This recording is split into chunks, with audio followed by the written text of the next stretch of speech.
외국산 철강 알루미늄에 대한 관세 폭탄을 예고했습니다. 사실상 떨어뜨리고 간 거죠. 직접 들어보겠습니다. What countries will those go on? Everybody, steel. Including Canada and Mexico? Yeah, That exemption? any steel coming into the United States is going to have a 25% tariff. What about aluminum, sir? Aluminum too.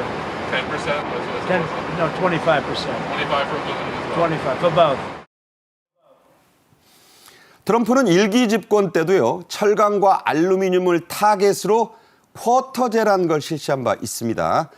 자신의 핵심 지지층인 미국의 철강업계, 이른바 US 스틸이죠. 그 근로자들을 위한 일종의 공약 이행으로 보는 시각도 있어요. 그렇습니다. 관세이기도 하고 미국 기업을 우선시하는 아메리카 퍼스트라고 볼 수 있겠습니다.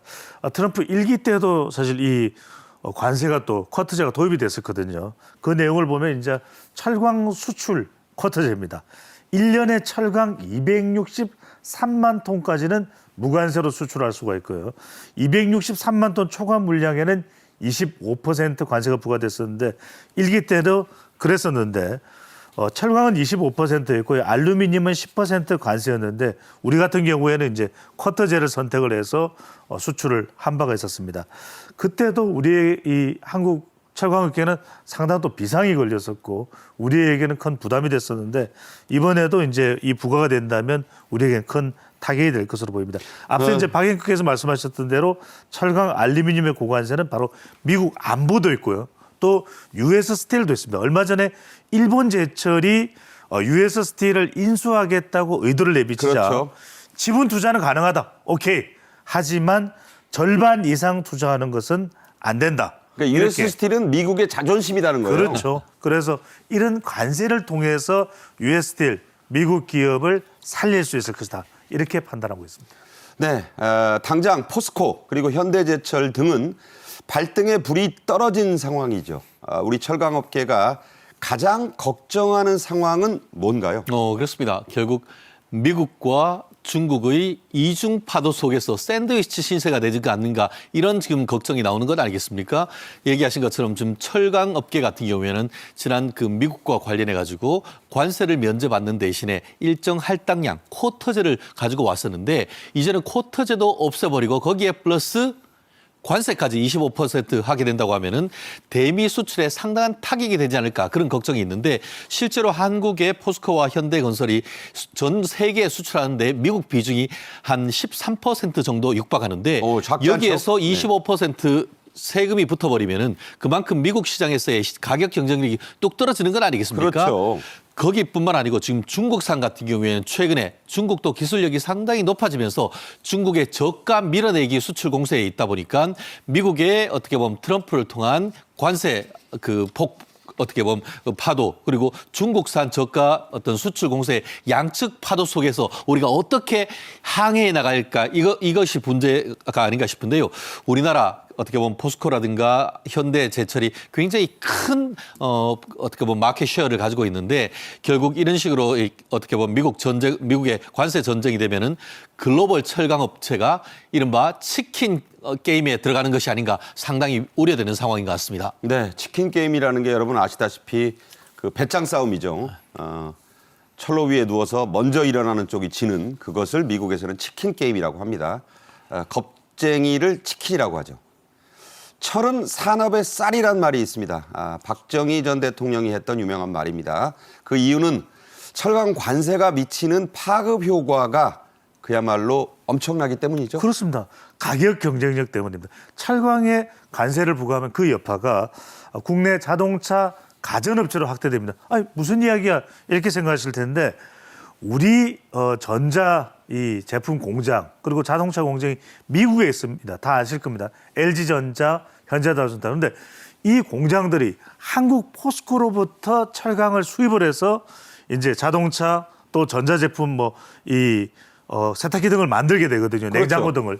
그런데 이 가격이 올라가 버리면 원자재 가격이 올라갑니다. 원자재 가격이 인상되면 결국 최종 판매 가격이 올라갈 수밖에 없기 때문에 우리의 미국 시장 내에서의 가격 경쟁력 저하, 하락이 우려되는 부분입니다. 네. 자, 이런 상황을 우리 기업들도요, 정부도 어느 정도는 예측을 하고 있었어요. 그렇지만 준비를 했다지만 막상 닥치니까 또 시간이 별로 없습니다. 이게 철강 관련해서 공장 새로 짓는 거, 다시 짓는 거, 늘리는 거 이게 쉬운 일이 아니죠. 그렇습니다. 이제 이 전략은 또 해결책은 미국 현지화인데 시간이 걸리는 것입니다. 이 포스코도 미국 내 신규 생산 기지 신설을 검토하고 있는 단계이기 때문에 이게 바로 시행돼 버리면 공장을 짓는 데는 한참 시간이 걸릴 수밖에 없는 몇 것이고. 년 걸리죠. 그렇습니다. 현대그룹도 현대제철 미국 내에 투자를 이 계획을 발표를 했습니다만 미국 루이지애나에 이제 제철소를 만들게 되는데 현대자동차나 기아자동차를 위해서 시간이 상당히 걸릴 수밖에 저게 없습니다. 계획만 나온 거예요. 그렇습니다. 이 부분이 문제고 또 하나가 세아제강이 있습니다. 알루미늄 등을 이제 판매하는 그런 기업인데 기존 미국 생산 기지 증설을 검토하고 있습니다. 하지만 이 모든 것이 현지화 전략이기 때문에 실제로 실현되는 데는 상당한 시간이 걸릴 수밖에는 없을 것으로 보입니다. 네. 최상목 대통령 권한대행이 10일 대외경제 현안 간담회를 주재했습니다. 대책들을 논의했고요. 산업부, 철강협회가 긴급 현안점검 회의를 열었는데 뭐 뾰족한 대책이 당장 나오기는 어렵죠. 그렇습니다. 결국 우리가 어두운 데 갈 때에 두려움을 느끼는 것은 거기에 뭐가 있는지 잘 모르기 때문에 그런 것 아니겠습니까?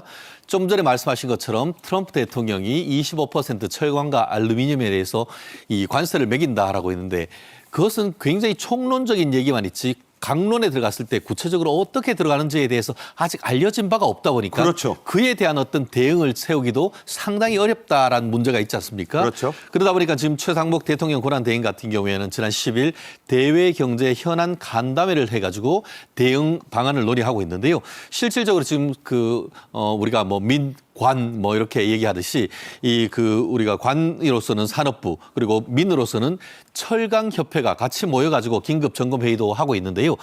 실제 지금 어떻게 보면 지금 트럼프 정부가 지금 들어선 가운데 외교가 상당히 어려운 상황이 있지 않습니까? 그러다 보니까 민간 외교를 통해서 굉장히 뚫을 수 있는 최대한의 네트워크를 통해서 현재 트럼프 대통령이 준비하고 트럼프 행정부가 준비하고 있는 것이 무엇인지 그 진위를 알아내기 위한 어떤 노력 상당히 필요한 시점인데 민관 협조 체제가 아주 절실한 것 같습니다. 네.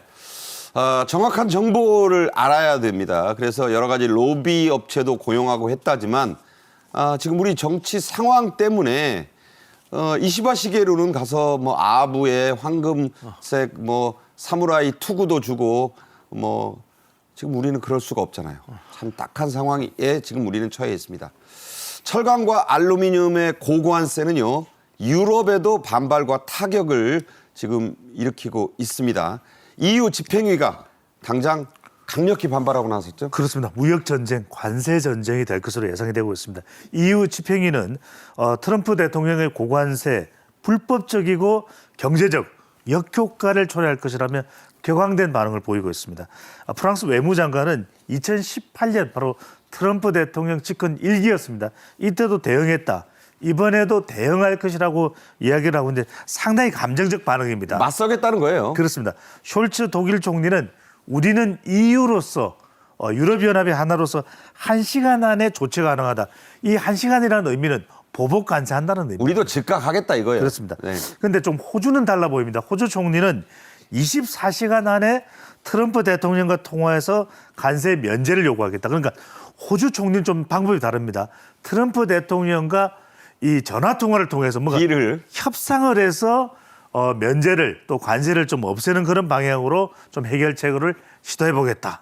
이렇게 사실상 호주의 입장은 속된 말로 좀 꼬리를 내려 보겠다는 거라서 맞서겠다는 얘기는 아니잖아요. 그렇습니다. 하루 안에 통화해서 왜 그러세요? 네. 뭐 뭘 요구하세요? 이렇게 하겠다는 거예요. 이 방법을 멕시코에서 좀 효과적으로 작동을 했거든요. 그래서 멕시코처럼 좀 긴밀하게 트럼프 대통령과 통화를 해서 좀 방법을 강구하겠다라는 뜻으로 보입니다. 네, 호주 대사관이 발끈하지 않았으면 좋겠습니다. 꼬리를 내린다는 것은 제 생각이고 통화해서 협상하겠다 이 정도로 하겠습니다.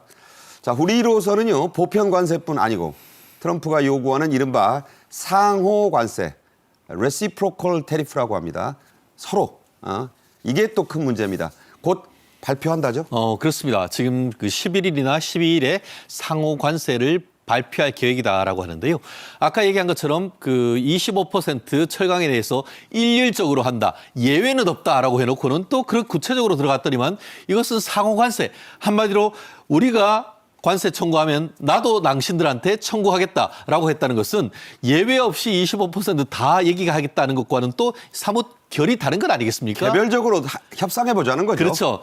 실질적으로 지금 우리나라 같은 경우에는 한미 FTA가 있지 않습니까? 한미 FTA는 뭡니까? 서로 무역에 있어서 무역 장벽을 없애고 동등한 조건으로서 교역과 서비스가 오가겠다라는 것이니까 경우에 따라서는 우리한테 이미 우리가 뭐 그 미국에 관세 보고합니까? 그러니까 상호주의 한다고 하면은 한국에도 보고하지 않으니까 우리도 미국도 한국에 보고하지 않을 수 있다는 그런 시그널도 될 수 있는 건 아니겠습니까? 네네. 그렇기 때문에 지금 트럼프 대통령의 의중이 무엇인지 행정부가 준비하고 있는지 무엇인지를 민관 합동의 어떤 회의를 통해서 알아내고 그에 대해서 신속한 대응을 체계라는 것이 굉장히 중요한 시점인 것 같습니다. 네.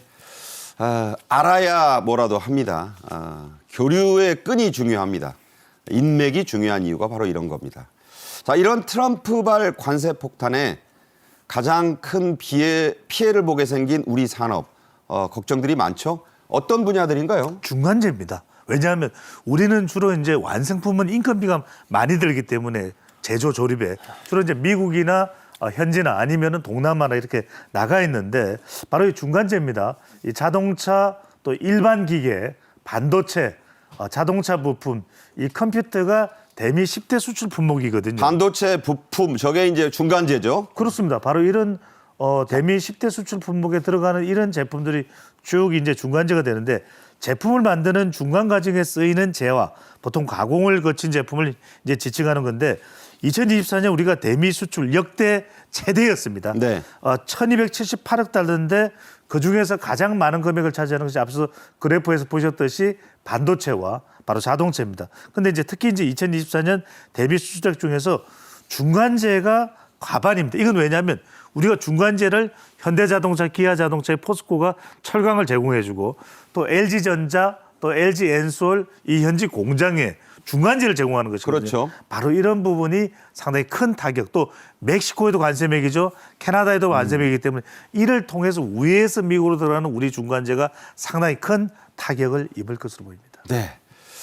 중간재가 참 중요합니다. 전문가들은요, 우리 중간재가 미국 수출에도 도움이 되지 않느냐. 그러니까 싸우지 말고 서로 윈윈 해보자고 설득하면서 협상을 해야 한다고 조언합니다. 문제는 자, 그럴 만한 협상력 그리고 그걸 끌고 그걸 담당할 인물 아니겠습니까? 그렇습니다. 트럼프가 쓴 책 중에 한국에서도 한 15년 전에 센세이션을 일으킨 그 책이 협상의 법칙입니다. 그렇죠. 실제로 정치인이지만 비즈니스맨으로도 굉장히 성공한 사람이기 때문에 비즈니스 마인드로 정치를 하기 때문에 우리도 비즈니스적으로 해서 미국과 한국이 윈윈 할 수 있다는 그런 어떤 그 프레임으로 끌고 간다고 하면은 대한민국의 이익도 지키고 미국의 이익도 어떻게 보면은 미국의 이익 더불어서 트럼프 대통령이 지향하는 메이크 아메리카 그레이트 어게인 마가라는 입장에서도 세워줄 수 있는 네. 명분과 실리를 다 채울 수 있는 그런 전략을 세워야 된다고 하는데 그것이 바로 중간재 수출 전략.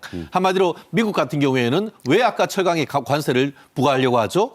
미국의 어떤 그 US 스틸의 어떻게 보면 제품의 가격 경쟁력이 좀 떨어지니까 결국 해외에 들어오는 거에 관세를 매겨서 비슷한 정도의 어떤 그 자기들 경쟁력을 갖추려고 하는 건 아니겠습니까? 그러한 속에서 미국이 최종적인 제조업을 부활시키는 리쇼링함에 있어서 우리나라의 어떤 그 한국의 중간재가 상당히 미국 그 제조업을 부흥시키는 데 큰 도움이 된다. 실제로 우리나라의 중간재를 보니까 2020년부터 2024년에 보면은 적어도 한 51% 내지 60% 정도가 중간재가 미국으로 간다. 그렇죠. 이런 걸 봤을 때는 충분히 미국과 한국이 윈윈할 수 있는 이 그 전략 제시할 수 있지 않을까 생각합니다. 네. 트레이드, 이 번역하면 통상이란 말은 서로 통해서 주고받는다는 거니까요. 상대가 있는 겁니다. 낙담하지 말고 길을 찾아야 합니다.